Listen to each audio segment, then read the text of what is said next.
Hey YouTube, it's been a while, but guess what? I'm back.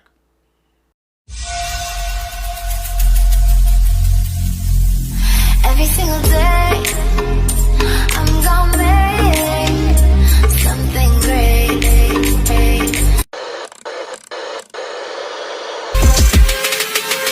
Don't stop, won't stop, won't stop, won't stop. Dreaming, endless scheming. On my way to the top, I love this money. We set it on fire, Don't mean nothing, here's one for the night. Don't waste my time, Hey YouTube, Ron here with BBM Reptiles. Thank you again for taking the time for stopping by my channel. And if you're new, go ahead and hit that subscribe button and follow me along in this incredible journey of reptile keeping, specifically working with ball pythons. Guys, this has been an incredible season for me. As a matter of fact, I've had so many different egg cutting clutches. I haven't had the chance to actually upload each of them, but the next best thing is actually having the results so you can actually see. So in this video, I wanted to break down some of the results because I can't really go through all of them, but I'm going to take you down to the very first clutch that I opened and how the progress of that snake is. Now the pairing that I want to start out with was my very first clutch, which was from a pastel chocolate desert ghost het hypo, which was a male, and what I bred actually was a female clown. The idea in all this was basically making double heads for desert ghost clowns, and because that is a popular gene that is being worked out with specifically desert ghosts, I wanted to actually get the best odds that I could working with that project. Now right here we just have a normal, but this is a female, and actually in the clutch I produced four females, and these are the two girls. If I can actually get them into camera. I gotta say, I'm always been skeptical about working normals for various reasons, but I've always figured that normals are very essential to have in your collection because it'll help you basically clean out other genes that you might have in question what they might be in. So but these are females, and all the females that I can get out of the clutch to eventually get to that double head or double visual desert ghost clowns is key. It really is key. So you know, the cool thing actually is also doing a comparison of each snake that you produce, and there's not really that much of a comparison that I can say that you can appreciate from each of these snakes. This one is a lot more banded than what this one is, but they're beautiful females, and they're part of my goals of actually getting the visual desert ghost clown, hopefully in combo. So this is the first female, obviously they're holdbacks, that I have of that collection, and I just leave this one here because it's the prettiest one if you compare it actually with this one. And the cool thing is that within the towers, I would have to say within the towers you have that white outlining, which is pretty cool. As a matter of fact, maybe I haven't taken the time to actually notice, but I do know for a fact that in some way or other heterozygous or hets, they do visualize one form or another, be it in the pattern or be it in the colors, but you can see the difference what hets actually does to influence the snakes. But this one, as a matter of fact, I just love them both, and just having the potential just makes it that much amazing. Now let's show you some of the combos of that same clutch that I actually produced, and obviously it's going to be hellbacks. See, I'll take this female back and I'll put a pastel in here. Now as you can see, there is a lot more brightness with the pastel in the single form versus what the normal is. Now pastel is one of those genes that work incredible with desert ghosts.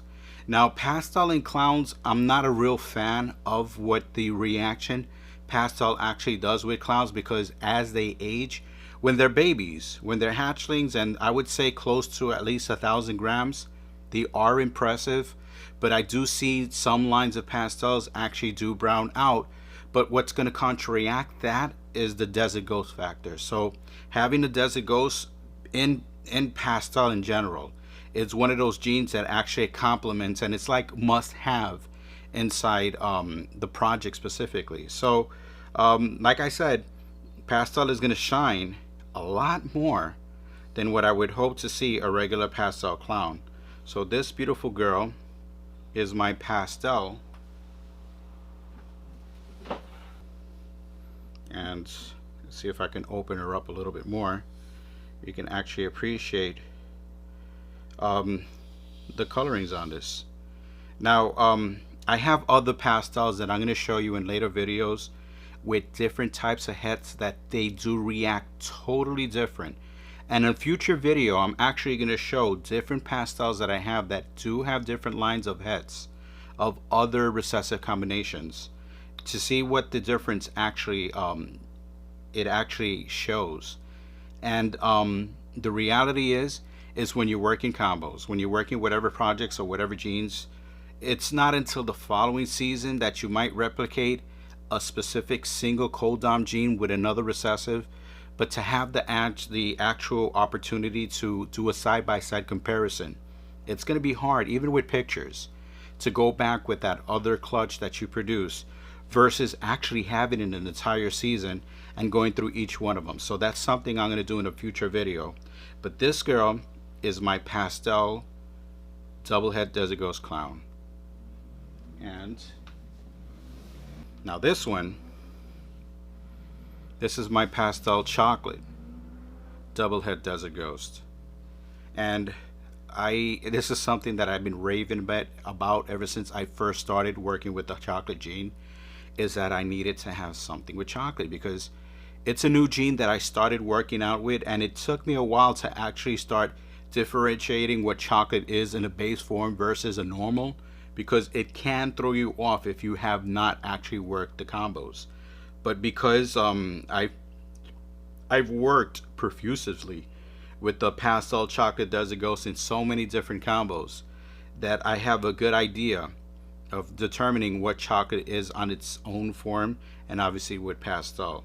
And you can see some type of the difference, even though it has the pastelish colors.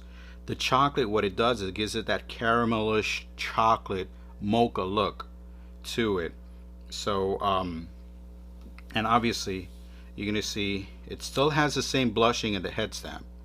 That doesn't change, but as you can see, there is a darker, I would say, blushing within the chocolate, and that makes it that much incredible.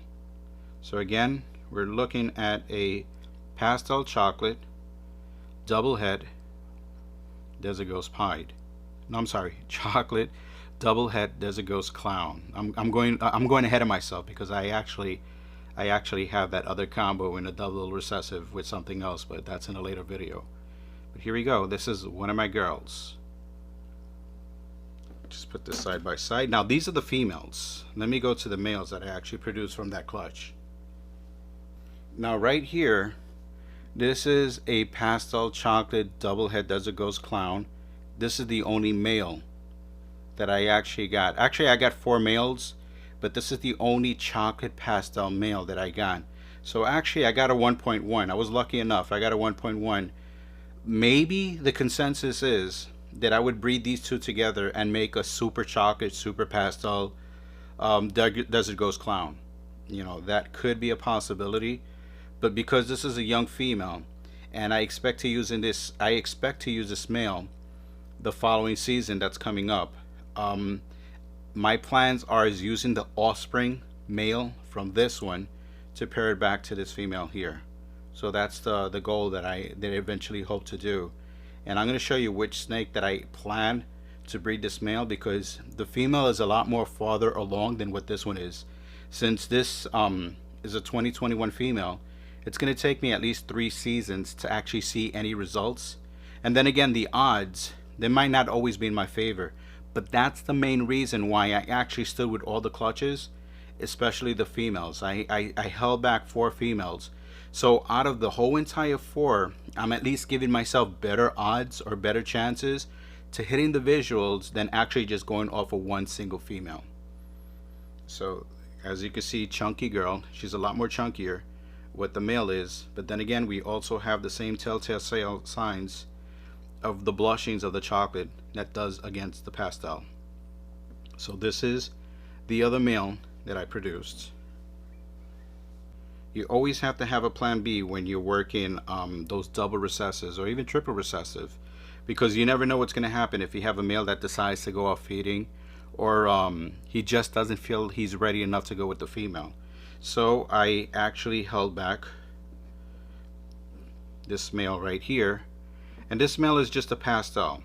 This is a pastel, it's a clutch mate. This is a pastel double head Desert Ghost Clown. So the idea is obviously plan A, and then always having a backup plan, which is plan B.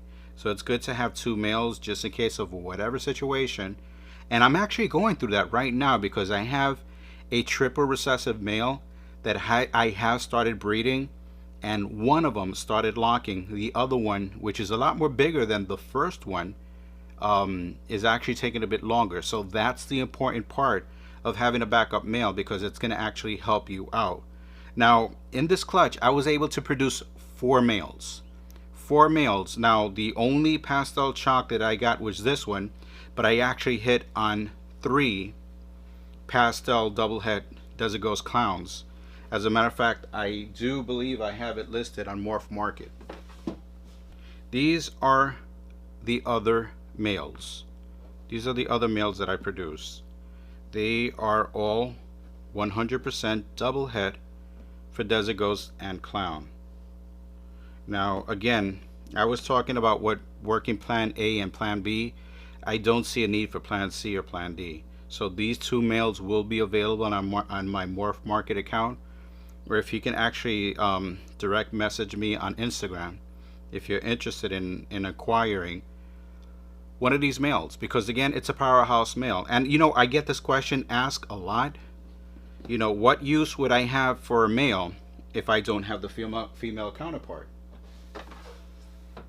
And this is very simple. I mean, like, if you do have a male that is 100% double head, this male actually will be breeding by the following season. You can actually take the best females that you have in your collection, the best. It doesn't matter what it is. It can be a simple snake. You can have a simple normal. You take that female normal, let's just say, just for general compact. You could take a general female, breed this male to how many females you do desire to breed them to. Everything is going to come out 50% head, double head for Desert Ghost and Clown. But what you're going to do is you're going to hold back all those females, because you already have the male that is proven 100% for those double heads. So once you have the females, you're going to breed it back to the father, and you know this one's 100%, so he's going to help you out with those other females that you have to hit on the double visuals, or even one of the visuals. You know, it could be a Desert Ghost or it could be a Clown. You know, it's going to be 66%. As a matter of fact, it's going to be actually, well, it's still going to be 50%. I'm sorry. It's still going to be 50%, because even though this is 100% head and you're breeding it to a 50% head, it's not like a 66 with a 66, then you would get basically, you know, or a head to head. As a matter of fact, if you breed a head to head, you get a 66%, which would be 1 out of 3 would be non-recessive, which would be basically a normal. But the thing is, remember, we're playing with odds. So if you have this male and you breed it to 4 females, and out of the 4 females, let's just say minimum, you get 3 females out of each clutch. You're looking at 12 females that you can actually breed back to this one male that's 100%. And obviously you're gonna hit on it. The odds are gonna be on your favor only because you're playing by the bigger numbers. So that is an option for someone actually who would desire to acquire a male that is 100% het of whatever recessive. The smart way to actually working with it, until you actually can afford, I mean, like, if you can actually get a female that's double het, you know, more power to you. But then again, there's always those beginner breeders that are starting out, and they are limited to what actually they can invest in. So I would say, breeding wise, the smartest thing to do, if you were to acquire whatever male that's 100% recessive, Breed it to as many females as you can. Hold back all the offsprings that are females. Raise them up and you're going to breed it back to the father. Then you're going to see a lot of cooler odds than what you would have thought you would expect to see. Now these are just basically building blocks, because when you look at it, it's going to take time to actually go through each season. And the fun thing about all this, because I get this asked a lot of times, as a matter of fact, I even asked this question myself. What do you actually breed, or what would you consider breeding when you have certain pairs? If you have X snakes and Y snake, what would be the right combination? And the short answer to this is you really want to breed something that you personally like. Because remember, it's going to take 2 to 3 years to actually start seeing results. So within that time, you have to actually fall in love and build up that passion of that project that you decided to start up with. Anyway, guys, thank you again for taking the time for stopping by my channel. And again, if you're new, go ahead and hit that subscribe button and follow me along in this incredible journey, because in all this, it's about building up your passion for the projects that you eventually want to see go through. Again, thank you very much. Until the next time, I'll see you in the next video.